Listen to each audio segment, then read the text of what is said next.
and welcome to Newsroom series on Channels Television. I'm Oyo State Government. We start off with education, where the Special Committee on Rehabilitation of Public Schools has announced its plans to rehabilitate the 36 schools inside the Tolu Schools Complex at Ajegunle, Jeremy Felodun local government area of Lagos State.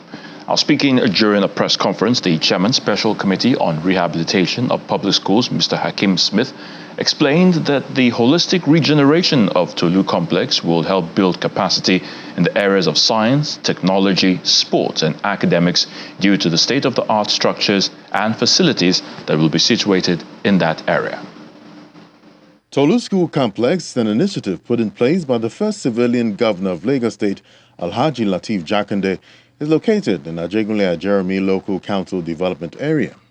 The multi-school complex was established in 1981 with just 2 schools. It was a futuristic project to propagate the state's mass education policy at the time. 4 decades later, the school complex housing 15 junior and 16 senior secondary schools is due for complete overhaul.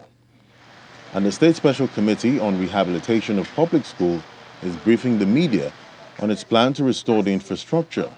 We have about 36 schools within the Tolu complex, distributed as follows: 5 primary schools, 15 junior secondary schools, 16 senior secondary schools. Because when you're talking about having 36 schools in a community, it's for us an education city. It's perhaps the only one in the whole of West Africa. I don't think there's anywhere in the whole of West Africa that we have this number of students and this number of schools with almost 20,000 students in a community. So it's important that we have a health center that can take care of emergencies when it occurs. The state government plans to reconstruct existing access roads and also build a health center within the school complex. Construction of perimeter fence and gates to properly do a kind of boundaries between the schools so that easily you can check the students from this school and that school with gates, and also we have canteens for them.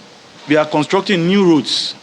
Like I mentioned earlier, the roads are not adequate, so you just have people, if you want to go to some one area, you have to go through the other, a distance routes, which felt is not adequate, wasn't good enough. So we're having new routes to be constructed, and the existing routes there too will be upgraded.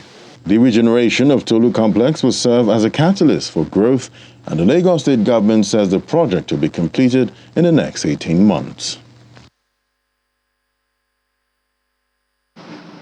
Experts committed to food security and nutritional essence are in Ibadan, the Oyo State capital, to help devise a sustainable way of all year-round constant food production that enhances the environment.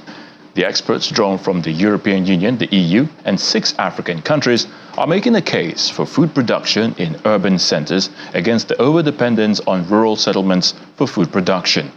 This initiative is being demonstrated at the Circular City Food Research and Training Center, recently launched at the University of Ibadan, for training in aquaponics, hydroponics, insect production, among others. It's a powerful delegation from both the European and African unions to Ibadan, the Oyo State capital, for the second General Assembly of the Integrated and Circular Technologies for Sustainable City Region Systems in Africa, known as In-Cities Food. The project, funded by the European Union, aims to revolutionize food systems in Africa by enhancing food and nutrition security across 4 vital dimensions: availability, access, utilization, and stability through solutions centered around soilless crop farming, recirculating aquaculture systems, and insect farming. With food security consistently threatened in Africa, these food and nutrition experts are calling for a change in the narrative with little or no discomfort to people and the environment. Oyo State is one of the 2 hubs for the project in Nigeria, and they pay a courtesy visit to the state governor to brief him on the project. What we want is that they see advantages in our innovation technologies, our circular food production technologies, For instance, soil-less agriculture, hydroponics, which can be done with very little own investment and very little land, and you can produce either your own vegetables and fruits, or you could also produce for the market, for the local market, and gain an additional income. The recognition that there is dearth of knowledge about food production in cities led the consortium to set up a 40-participant capacity outdoor training center at the University of Ibadan to expand the knowledge of beneficiaries that small farming spaces can be possible and profitable. Another major problem the project aims to eradicate is the loss of quantity and quality of food materials during transportation. Fragile micronutrients often lost during transportation of food from rural to city environment can be controlled. So we want to look at how to produce quality food and within a small area, not supporting or trying to solve the problem of waste and environmental pollution of city through agriculture. Lagos is the other pilot state in Nigeria, and the partners to the project believe that Africa must work to increase food production in a city environment to eradicate hunger. Urban space more food sufficient by going into food production with low technology. And in doing so, we also create job employment for our youths. The 4-year project, seeking to empower African communities in food production, supply and value chain, and these circular agri-food technologies have been considered suitable for the context of African cities because they do not require great access to land. Bukola Oriowo, Channels Television News. So to speak further on this, we are being joined on the program by the private investigator for Insitus Food Technologies, University of Ibadan Hub, Dr. Olusegun Oyebola. He joins us via Zoom. Thank you for your time, Dr. Oyebola. Thank you very much. Good afternoon. Good afternoon. So let's get into it. So Dr. Oyebola, please tell us more about this agriculture collaboration between the EU and the AU and what exactly it hopes to achieve. Yeah, thank you very much. The Institute Food is a project that has a consortium of African components and European components joining together to address the challenges of food system in city environment. This project is going on in Nigeria, Sierra Leone, Gabon, Kenya, Ghana. And this is aimed to increase food security and in quality and in quantity in city environment. You know that production of food in the city environment is challenged by environmental issues. When you want to produce, there is always a problem of land also. The quality of food being brought from the rural environment to the city, especially vegetable, diminishes by distance. And so if you can, within a small area, integrate fish production with vegetable production, and in hydroponic, you can actually utilize a lot of facilities producing food with low cost and having a good quality within a small environment. This, in a way, will boost food production on the general level and specifically increase nutritional quality of food in the city environment. Focus has been on rural production of agriculture, but it is clear now that we need to produce food anywhere we can produce it. And getting access to land to produce food in city is always a problem because we'll be competing with industrialization, which is ready to pay so much for land use. So in this system, you can be within your environment and produce fish, produce vegetables, and basically, food is being produced. This is very important, especially now that people are crying, no food, no food. If you can produce food within your environment, it will solve a bit of the problem and make you a bit better than others that cannot produce. It also provides opportunity for business entrepreneurship. We intend to showcase this to as many as possible. And we intend to also carry government along to support as we're going to onboard participants to come and learn this technology so that they can be able to produce their food within the environment without really creating environmental challenges and social problems. That is what we are doing, and that is what we'll continue to do. Onboarding, encouraging people, training people, and also disseminating this information to the grassroots. Thank you. All right, interesting things you've talked about there, especially providing, making food production to have kind of, shall I say, a leeway in the cities, which you've also talked about has so many challenges. But let's talk about the pilot projects now. Of course, Lagos and Ibadan. Why the choice of those two cities? Thank you very much. You realize that when you're talking about land issue, to get access to land to cultivate in Lagos is always a problem.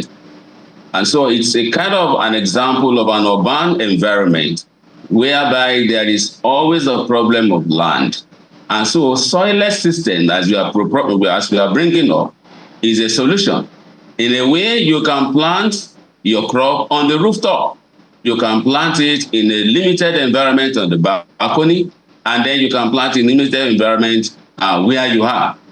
The choice of Lagos is to showcase how it can be in a highly populated environment, and the choice of Ibadan is also not as populated as Lagos. So we have a kind of a scenario of a highly populated city and a less highly populated city.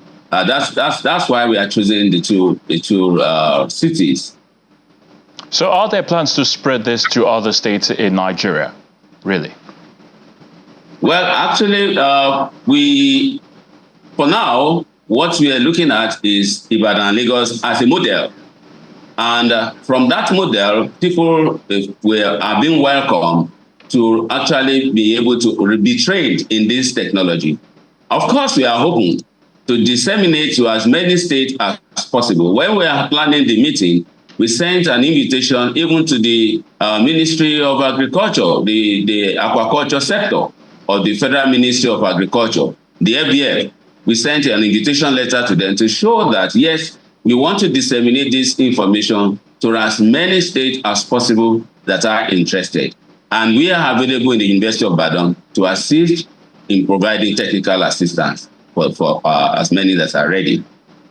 All right, there is also the aspect of cascade funding that is available for SMEs who can develop business models and can actually compete for this at the general level, and they will be awarded some funds to support what they do.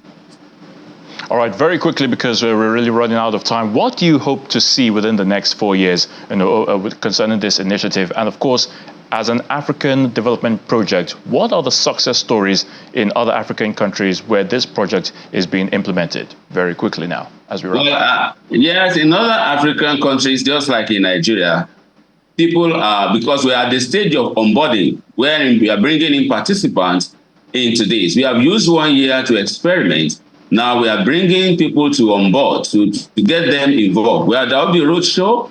There will be dissemination of information training. What we are planning to get across is to say, we have been able to train so number of people, and so number of people have been able to get into this, and they are doing well.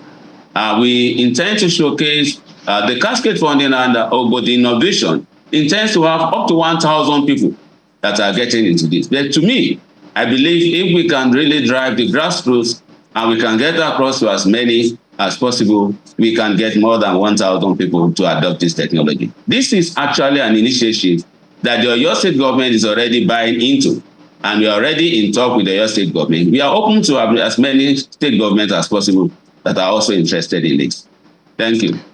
All right, Dr. Olusegun Oyebola, private investigator for Insitus Food Technologies, University of Ibadan Hub. Thank you so much for your time on the program. Thank you very much. When we come back after this break, the Oyo State Government monitors the beneficiaries of project loans under the Sustainable Action for Economic Recovery Safer Initiative. Details after this. Stay with us.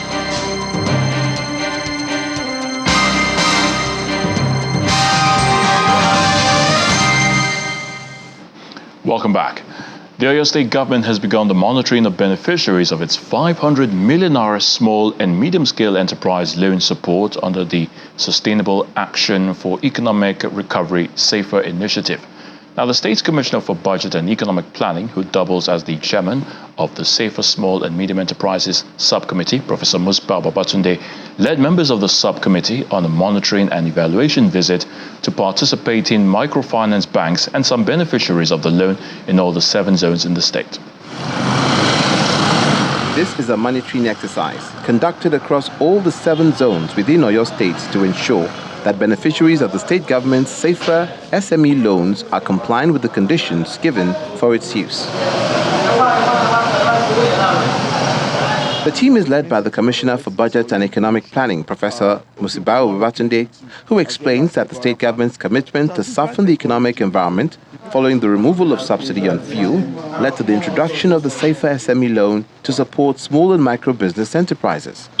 Yes, a big round of applause for Oyo State Government. We need to reflate the economy and then bring about resources for the small and micro enterprises, for them to be liquid in terms of actually getting their businesses running, so that the general price level, the rise in inflation, the challenges of exchange rate, as well as the increase in interest rates, will actually not affect their day-to-day running of their businesses, given the level of informality, the size of the informal sector in Oyo State. Qualifying beneficiaries processed the loans through partner microfinance banks who were paid 500 million naira in 3 tranches. We've been on tour for the last all week long to different zones in the state. And everywhere we've been, we've seen the impact of these loans letting the economic activities flow. This visit aims to kill 2 birds with 1 stone. Measure operations of the microfinance in line with the operational framework guiding disbursement and ensure that the business owners use the zero collateral loans efficiently so they can comfortably commence repayment after a 3-month breather. As of today, 400 beneficiaries have gotten their loan, and out of these 400, we have 352 individuals and 48 corporate bodies, registered businesses. Some of them have personally come to me to appreciate the gesture because it has boosted their business and their standard of living has increased as a result of what the government has done for them. We still need more. So like 3 million, 2 million naira. The SAFER initiative is introduced by Governor Seyi Makinde to provide the needed support for small businesses to flourish and for livelihoods to be sustained across the state. Residents of Abuja, the Oyo State capital, have demanded lasting and enduring economic measures toward reducing the current socio-economic challenges and hardship being experienced by Nigerians. Their concern is hinged on the persistent rise in the costs of essential commodities, which has placed them beyond the reach of citizens. They are of the opinion that the current palliatives initiated by both the states and the federal government has failed to address the harrowing effects of the removal of petroleum subsidy and the foreign exchange problem, which has seen prices of essentials skyrocket recently. The streets of the state capital remain calm as residents go about their businesses under what many describe as the current unfavorable socio-economic situation, which seems to have put a lot of them on the edge. Like any other state of the Federation, residents are not immune from the current economic realities.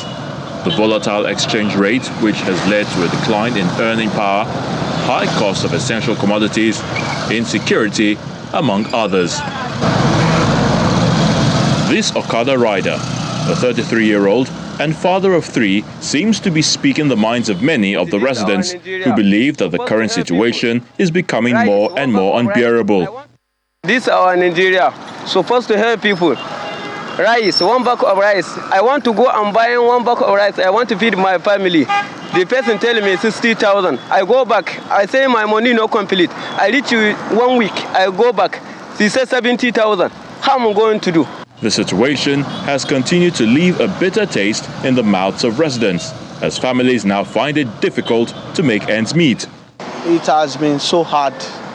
It has been so hard as a family man, a father of 3 children, to even live, to even hit 3 square meal now is something that is so burden on me as a family man. You know, you have to prepare for things in this our country. Now, I have even spent all my savings for what? For us to sustain our daily square meal. And in the face of this, residents are calling for more sustainable economic solutions that can save Nigerians from further hardship. You should tackle the economic problem. If you do that, you know, if the economy can bounce back, people will take care of themselves. All these things we are talking about, it will take care of themselves. You see, there is serious insecurity. People can't go to farm again. When you go to farm, you are afraid of being kidnapped. So the food prices are soaring every day. Coupled with even if you want to import food, look at the price of a bag of rice. Okay, there was a time they said we should stop, and I think it's still in place that we should stop importation of foreign rice. The one we produce, where are they locally? I think around going to 70,000 naira, a bag of rice. The last time I had was 65,000 naira. So the last time my wife told me that the rice we have in the house, when your kid, they should not tell me they want to eat the rice again, because if this one finishes, what do we do? So you can't even invite anybody to come and join you when you are eating, because you are afraid that if you finish the food you are eating, where will you get another one from? And while President Bola Tinubu has ordered the release of some food items to cushion the effects of the hardship, many residents say they hope it will indeed help tackle the country's worsening food crisis.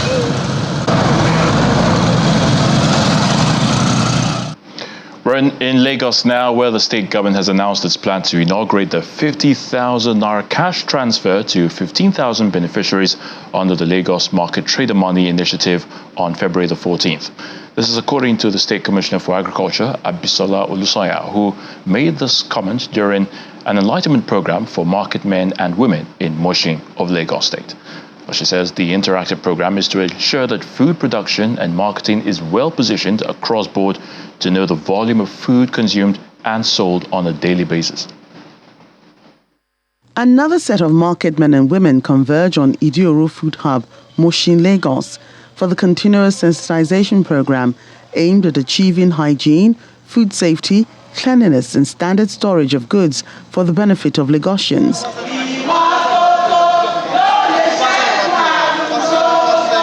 This time, it's the turn of traders in Ikeja and Oshodi local government areas to benefit from the food systems initiative. Our hope is that we will talk to you on how you will handle food, how you will transport food.